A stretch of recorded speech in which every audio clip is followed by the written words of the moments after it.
There are names, and then there are legends. Just try to picture this. You're 16 years old, and you're stepping out to face the fastest, most feared bowlers in the entire world. That's not just a cool story. That's the very beginning of a legend named Sachin Tendulkar. But how does a kid from Mumbai, who's barely even a teenager, grow up to earn a title like the God of Cricket? That's not a nickname some marketing team comes up with. No way. That's a title given by millions of fans who absolutely adore him.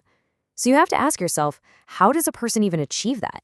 To really get what Sachin is all about, we've got to look way beyond the stats and the records. His story is like woven right into the fabric of a changing India.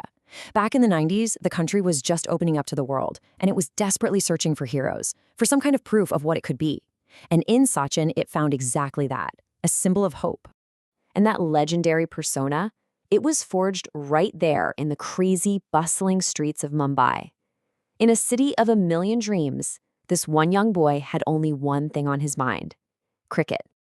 And that dream wasn't just some fantasy. It was fueled by this burning passion, and it was shaped day in and day out by his coach, Ramakant Atrakar.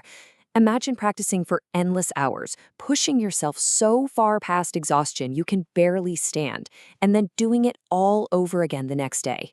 That relentless dedication is what built a national treasure. And that treasure, well, he quickly became a symbol of hope for millions. Throughout the entire 90s, it felt like the whole country just stopped every single time he walked out to bat. He was literally carrying the dreams of a nation on his shoulders. That chant, the one, Sachin, Sachin, that wasn't just a name, that was the sound of a billion people believing. But where did that incredible strength come from? Let's go back to his debut. He's 16. 16. He's in Pakistan facing the terrifying pace of Wasim Akram and Waqar Younis. He gets hit by a bouncer, blood is pouring from his nose. Anyone else would have walked off, but he refused help, wiped the blood off, and just said, "I will bat." That single moment right there tells you everything you need to know. So what was going on in his head? Well, it all came down to a really powerful philosophy, a mindset that took all that pressure and turned it into pure performance. He figured out early on how to turn stones into milestones. He lived by this idea.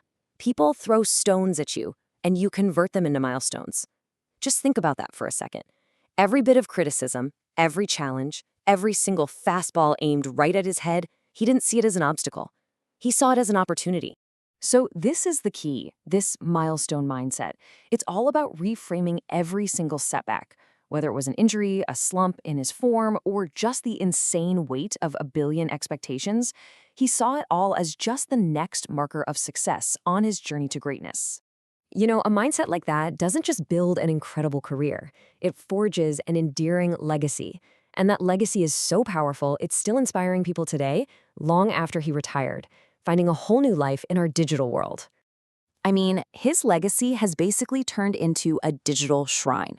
Go online right now, fans are constantly celebrating him, creating everything from amazing HD wallpapers and inspirational quotes to unbelievable fan art and motivational edits. He's not just a memory, he's a living, breathing source of inspiration. His career was like a movie highlight reel, the first and only player to ever score 100 international centuries. He played in 200 test matches, which is just unbelievable. But among all of those incredible moments, there was one achievement, one dream that stood apart from all the rest. The year was 2011. The Cricket World Cup. After five previous attempts, after 2 whole decades of carrying the hopes of a nation, that nation finally got to carry him on their shoulders. That victory wasn't just his, it was like a collective sigh of relief, a dream realized for a billion people. It was the ultimate milestone in an absolutely epic story. So all this leaves us with one final thought. Is a hero's immortality about the records, the hundreds of centuries, or is it the mindset?